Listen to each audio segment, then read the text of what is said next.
Mastering Antecedent Agreement and Adverb Clauses. Hello everyone. Welcome to today's English language learning session. Our topic of discussion today is agreement with antecedents and adverb clauses. This topic might sound complex, but don't worry. We will unravel the complexities together. Before diving into adverb clauses, let's make sure we're all on the same page about what antecedents and pronouns are. The antecedent of a pronoun is the noun that it refers back to. For example, in the sentence, John lost his wallet, John is the antecedent of the pronoun his. Clear enough? Let's proceed. Now, let's talk about adverb clauses. These are groups of words that function as an adverb. That means they tell when, where, why, how much, or under what conditions something happens in a sentence. For example, in the sentence, I will leave when the clock strikes 12.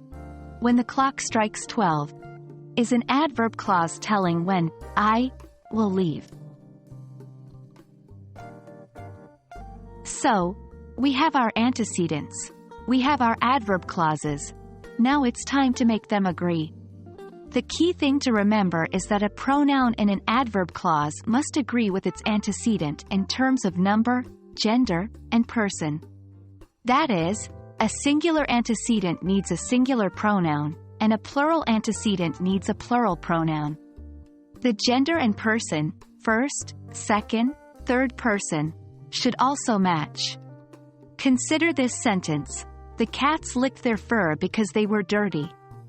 Here, cats is the plural antecedent, and the pronouns their and they in the adverb clause, because they were dirty, match in being plural.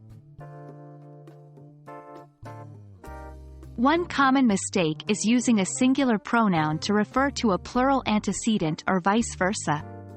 For example, the dog wagged its tails because it was happy is incorrect because dog is singular but tails and it are plural.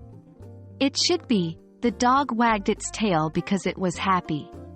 A handy tip to avoid this error is to always identify your antecedent and make sure your pronoun matches it in number, gender, and person.